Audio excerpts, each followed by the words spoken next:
Welcome to another CEO Wisdom podcast. We have Kate Williams with us. She's CEO at 1% for the Planet. It's an organization that I have heard of before. I think you have hats, right? Like one of my clients had a 1% for the Planet hat. And I was like, okay, let's reach out to Kate and get her on the pod because 1% for the Planet's mission is to build, support, and activate an alliance of businesses that are financially committed to creating a healthier planet. So today we're gonna talk about that mission, global warming, and a bunch of other topics, nonprofit, social startups, if we have time. Podpire.com is presenting that podcast. If you want to start your podcast with AI, monetize it with lead generation, sponsors, and AdSense money, you can go to podpire.com. We have a free ebook and a masterclass teaching you how to do this. Kate, welcome to the podcast. Tell me a bit more about yourself and what you're up to nowadays. Thank you. Yeah, I'm glad to be here, and I'm glad to hear that the hats have made the rounds and sparked this. That's great to hear. I'll let my team know that. I am doing great. I'm almost exactly my 11-year anniversary at 1% for the Planet. 10 years as CEO, and I'm continuing to learn and be challenged and all the good things as much as I was on day one. So I'm enjoying it. Why did you start 1% for the Planet? I believe you were an executive director in Northern Forest Canoe Trail before that and a partner at some company. So why start your own business there? I think you were director of partnerships before, right? Yes, I was director of Okay. partnerships at 1% for the Planet. And it was actually founded by Yvon Chouinard of Okay. Patagonia and his buddy True. Craig Matthews in 2002. And they created it as kind of a movement builder for work they were doing at their individual companies. So I came in at around the 10-year mark, which in our case was a kind of inflection point. So, it was a little bit of a restart up moment in the best of ways. And so, for me, it was coming from the path that I had come from in terms of running another nonprofit and, kind of having some interest in business and community engagement. 1% for the Planet kind of brought all the pieces together because we're all about partnerships between businesses and nonprofits. We're all about, creating impact on the ground in communities. So it's just a super interesting model that has a ton of global potential. So it's both intellectually interesting to me how it works and also just a deep passion of mine to be working on sort of issues having to do with a healthy planet. Right. And why accept the CEO role? Was more my question. Yeah, great question. I was the executive director and moved to director of partnerships, and I kind of was a little burnt out at the end of those 10 years at the Northern Forest Canoe Trail. That was a startup, and I was essentially building a small nonprofit, which was awesome, and I was a little burnt out, and so I kind of stepped over and thought maybe I'll become more of a content expert, more of an individual contributor, and that was one of the best moves I made because I pretty quickly realized like that's not what I'm wired for. I'm wired to lead something. It's what I'm interested in. I'm really curious about how do you organize a group of people to do a hard thing together. And it felt like I was being sort of not able to do the thing that I was most interested in. So when the CEO opportunity came up, I was really fortunate to be able to step into that because I had such clarity of like, okay, now I know that this is what I want to do in a way that I had done the work before, but I hadn't had that clarity and commitment. And, really from that moment, I haven't looked back.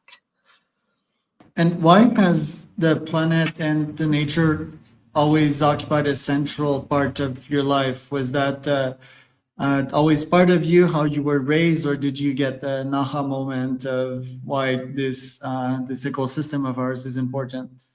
A little bit of both. Some of it was how I was raised. I mean, I, kind of ran around in a backyard with my brothers when I was growing up, and that was connected to that. But, we were not a backpacking or, extended hiking trip family. But when I was 18, I did have a kind of mountaintop aha moment for real. And it was on a 30-day trip in the mountains in Wyoming. And, essentially the like short of the long, it was a trip where basically everything went wrong. And kind of culminating in one of our instructors breaking his leg. And so we had to do a pretty involved evacuation. This was pre-cell phones, pre-satellite phones, all the tools we have today, we did not have. So we basically had, people. And so we had a runner group go out. We had a group carry the instructor to a pass. And then the lead instructor looked at me and said, Kate, I want you to lead the rest of the group and I'll get all of our gear up to the pass. And I had this moment of like, I'm 18. I don't know what I'm doing out here. Like, why are you picking me? But I also, in that moment, realized like I got to lean in and say yes to this. And it was great because I think I was so clear that I wasn't the most skilled person. So I immediately tapped into all of the other great people. And so collectively, we had a blast and we did it and we were successful. We stamped out the helicopter pad. And so when that helicopter was, literally pulling off into the sunset, it sounds like kind of you couldn't write this, but when that was happening, I realized I love this. And two things that I love about it. One is I loved these big mountains so much because the consequences were real. It was beautiful. It was life-giving. And I loved the work of, again, what I said before, like organizing a group of people to do a hard thing together. For whatever reason, that is interesting to me. And I really enjoy the connections with people in that context. So, from that moment, I kind of had a clarity of this is what I want to do in my life. I didn't know exactly what this meant, but it was some combination of wild places and that sort of work with people. And is that where people should start to be conscious about this nature? Is it a connection with it? Is it getting lessons from it? Or deeply understanding how it matters, right? Like in my case, I took the psychedelic route to very much accelerate that experience and my connection with Mother Nature and how essential she is. Or should people start with picking up a book, Yvonne's book, which is pretty good? It's a great question. And I would probably like frame it differently. My inclination is always to move away from shoulds, particularly because I've been like susceptible to them for most of my life. But I really think, particularly when it comes to nature, there's so many pathways and we each need to find the right pathway that works for us. So in my case, I'm like a pretty physical person. I like to do like challenging things. So getting out into these big mountains and feeling sense of like connection through the kind of journey of getting there. That was like really meaningful to me, learning new skills that enabled me to get somewhere I couldn't have gone before. For other people, I think having, at the other end of the spectrum, a more meditative experience in a city park, that's amazing. And sort of seeing a bird's nest that came back year over year outside your window, or, those little intimate experiences, I think can be just as powerful. And I'm trying to get better and better at noticing those because I think those are often the like gifts that we get every day. So I don't think there's any one pathway, but I think it's pretty important to find your pathway because I do think one of the things that I am increasingly clear on is, we're somewhat limited by our language. We talk about humans and nature when in fact we are natural beings. And to the extent that we can live our lives experiencing that in connection, not in separation, like our work is not to save nature. Our work is not to save people. Our work is to understand the connections and create the conditions and support the solutions that enable us all to be healthy together. So for me, that's like what I'm after. Right. And as founders, as CEOs, we often start a business for capitalistic reasons to make profits. We have a new job and or selves as our own managers, and we can get more out of this job. And if than if we were working at a 9 to 5. That's why most of us start businesses. Some of us get engulfed in this and really maximize profits at the nature's expense. How should we give back to this ecosystem of ours? Is it about measuring my own carbon footprint as an online business owner? Is it about giving 1% to an organization like yours, a cause that will sort of cover that carbon footprint? I mean, I don't want to move away from shoulds because I think most people are not conscious enough and they need a lot of education. And I believe it is our role as thought leaders to give them hints or options. So, how should business owners or CEOs approach this problem? Is it about covering their carbon footprint? Is it about educating their workforce? Guide me a bit more on that. Yeah, I really appreciate that you asked this question because I think it's an important one, and I also appreciate you flagging that there's some need for shoulds. And here's where I come out on it is if you think about business, and I am not anti-capitalist. So if you think about business, uh, you know, someone who's seeking to maximize profit will almost certainly, invest in the suite of assets that their particular business needs to be successful. So if they have an office, they'll pay their rent. If they have staff, they'll pay their staff. If they have whatever, like machinery or infrastructure, they'll invest in that to ensure that it's able to deliver. If we are not also investing in supporting a healthy planet, it's a huge miss because there is no future economy if we don't have a planet that can support life, that has systems that can support a lot of the things that we're seeking to, kind of tap into through our businesses. So what I see as the opportunity for business owners who are interested in profit, that's great. I would say what you can also do, and this is where you could slot in a should if you want to, but I would frame it this way. What you can also do is figure out in the context of your particular business, what are the ways that you can add value to your business by also investing in solutions? So, we have a lot of businesses who have seen, and it's correlation, not causation, but have seen a lift in their, kind of consumer connectedness or in their sales in particular markets or in their sort of brand recognition based on choices that they've made in the context of their 1% for the planet commitments to communicate that as part of their business. They are also supporting, whatever strategic causes they have decided are the best fit for them. So I think it's a both and really is to see that that isn't I either pick profits or I pick taking care of the planet that sustains everything. It's that ultimately I've got to do both. Right. And if I invest 1% of my business revenues or profits into your organization, how are you making sure to redistribute it adequately? Because it's not just about carbon footprint, right? It's about Right. disrupting ecosystems and protecting endangered species and so forth. So, can you give me a bit more details of how you actually measure your impact? Absolutely. And first, just to back up, because I think it's helpful for understanding, is just like the mechanics of how it works. So it is 1% of revenues, and we don't act as a foundation. We don't take it all in and then distribute it. We actually work as a certification model and an advising model. So if you were to become a member, you would pay a small dues fee as part of your 1%. That would count towards your 1%.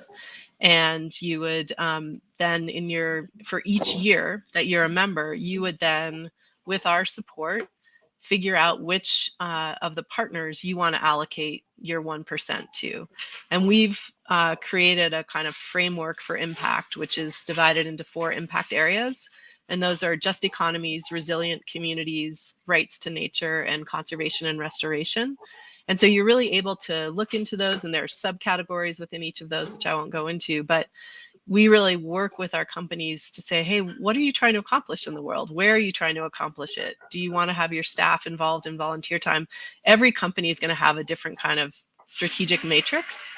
And then what our goal is to have each company allocate their giving into, the nonprofits that are the best fit. And then we certify that at the end of the year. Got it. The global warming, there's still a lot of naysayers. How can we measure? Has it been like clearly measured? Is science adamant on the fact that it is happening, and what are the consequences of it? Yeah, it's a big question. Um, our take is that the science is clear, and that the even if you interpret the science differently, the opportunity to create and support thriving ecosystems still stands. So kind of wherever however you interpret, and we have members of very different backgrounds from all different industries. We have thousands of members. We're in 65 different industries, 100 different countries. So we work very hard and are quite clear that we're not making assumptions about a particular viewpoint that brings you to the table to create this thriving future together. We believe that a diversity of perspectives on that can come together and identify any of the many priorities that need to be addressed. So when it comes to issues around climate, um, there are different ways. We do, have many members who choose to do carbon footprint analysis and to really come at it from a kind of straight up carbon reduction standpoint. And we have, tools and partners to help with that. We also have other partners who are looking at sort of impacts of ocean warming and coral reef rehabilitation and things like that. So there are really many different ways that we have companies kind of working on different issues and different reasons that they're coming to the table to work on those issues. I'm curious about Yvon actually outsourcing the ownership of Patagonia to the planet Earth. How can one person do that? And is it extreme? Is it a marketing stunt or is it real? Yeah, great thing to like highlight because I do think it's important to have understanding. It's for real. It's a model that other companies are also stepping into, and it's called a purpose trust. And basically, it's a excuse me, it's a legal structure that enables a company or owners to transfer ownership to this purpose trust, which is a legal entity that's guided by a set of values that the sort of owner and stakeholders can determine are the values that they want to be held in perpetuity. And then basically it's a transfer of all the shares to that purpose trust. And depending on sort of how you get there, some people need to raise money to do that. Some people have the money to do that. If you do it in one fell swoop, you might pay a lot of taxes in that moment, which is what happened with Patagonia. And they happily did that because they wanted to move into this model. And then moving forward, they have clarity around, that's sort of the guiding set of principles for the company. And in their case, a lot of their profits beyond, their sort of regular operations flow into direct giving. So they created what's called the Holdfast Collective as a way to distribute those funds. So it's super interesting. It's challenging to do because it's a really different way of thinking about it, but it's a really valuable and interesting way to, kind of back to like working within capitalism to sort of think differently about ownership, because currently most traditional structures have all of or the majority of the benefits of the company accrue to the owner or the owners or the a narrow band of stakeholders. And the purpose trust is one of the sort of many tools out there to think differently and say, how could we actually have the value that's being created by all the work that's being done get distributed across the different stakeholders, whether that's employees, planet Earth. There are many different things that add up to creating a successful business. And this is essentially a kind of redistribution of the values and benefits. And related to that, do you feel that we're fixing the environment? I've talked with a bunch of green tech VCs, especially in Europe, and I think we're on the verge of fixing the problem. It's a long shot, right? It's like an estimate of like 10 to 20 to 30 years, but I'm bullish on it personally. Or do you think we should find another planet and colonize Mars like Elon is on the way of doing so? My view is that we know most of what we need to know to take good care of this planet. And I'm choosing to focus my energies and to invite people into focusing their energies on taking good care of where we are. Because I think if we over index on what's next before we've really, done this well, that's a big miss. And I think that's how I choose to focus my energies. And what country is at the avant-garde in terms of the environment? I've seen you've been my native Quebec not so long ago, and Europe is definitely like a big player on that scene. What players are doing well and why? What are they deploying that is having a positive impact on the environment? Yeah, I think that's a really fascinating question because then it kind of gets at the balance of private sector and government. Um, so, some like the EU is a good example of, government has been playing, and there's some shifts happening now, but has been playing a pretty active role from a sort of regulatory and incentive standpoint to foster business and other like positive engagement, but also like mitigation in terms of sort of how the impact businesses are having. And so that sort of shapes uh, actions. And there's similarly, and not surprisingly, because it kind of leads to that, there's a, in the EU, there's a culture of, broadly speaking, these are big generalizations, a culture of kind of conservation and of sort of thinking about how to reduce impact. And so, we see that in the EU.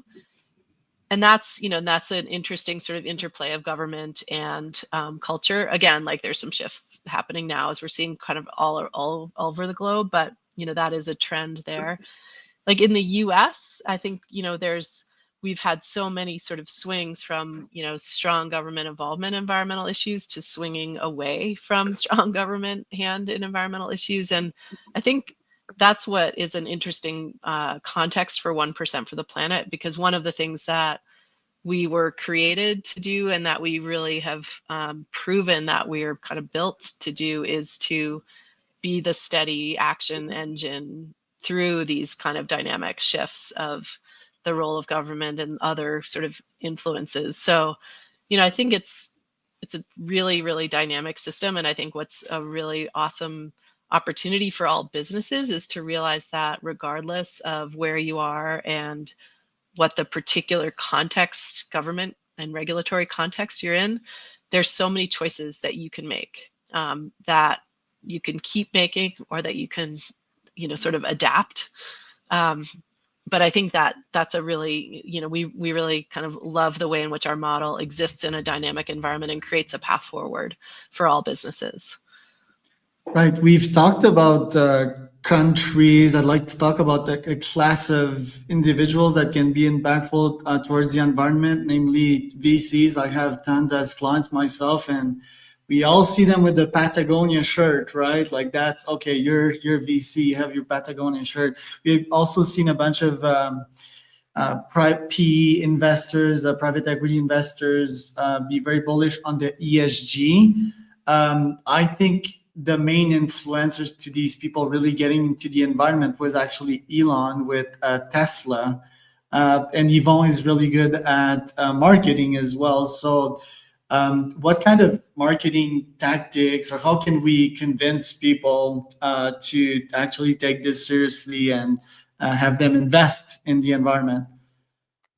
Another great question. And I think what we think about when we're talking to companies is that it's going to be essentially a kind of a different unlock for different companies. So, the different kind of tools that we have that, in combination or independently, tend to work are these. One is, anytime we can sort of point to a business case, that almost always is going to be a great argument. So did a 1% for the planet or an engagement like this lead to greater consumer loyalty, to greater brand awareness, to an uptick in sales as a correlation? So we're constantly developing case studies that showcase the ways that can happen.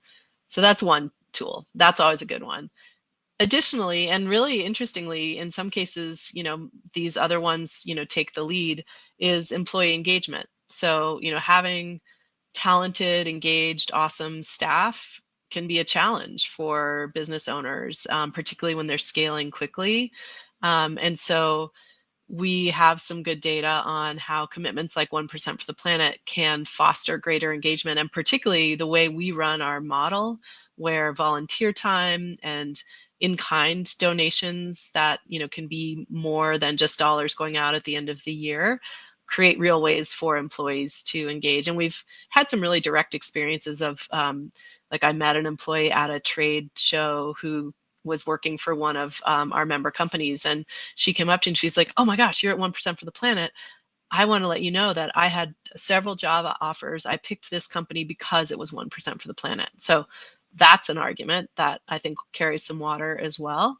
And then we also have the sort of brand and storytelling opportunity. So and these all thread together, but for our companies, when they're a 1% for the planet member, they have this incredible story that they're constantly sort of building and updating. And the story has a bunch of different components to it. One is that they're making a really credible commitment that we're certifying every year. So in a time when people are feeling a little nervous, rightly so, about greenwashing, we're the opposite of greenwashing. When a 1% for the planet member talks about what they're doing, we've got their back, because we're certifying every single year that anyone who has this logo is a 1% for the planet member doing what they're saying they're doing. So they have that credibility story.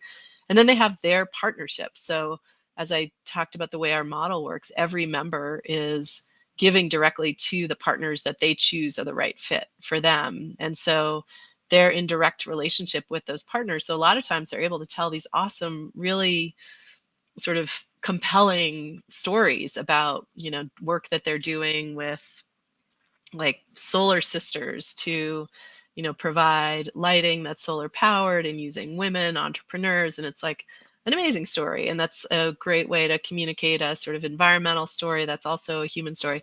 That's like one example. We have thousands of members and thousands of nonprofits, but each of them has their own unique formula. So they really do gain access to these powerful stories. So those are just three of the kind of wonderful tools that we get to sort of showcase, but they're pretty compelling. Love it, Kate. Thanks so much for the value you've added today to the pod. Where can people find out more about you? Absolutely. Feel free to connect with me on LinkedIn. You can search me on LinkedIn, Kate Williams, 1% for the Planet.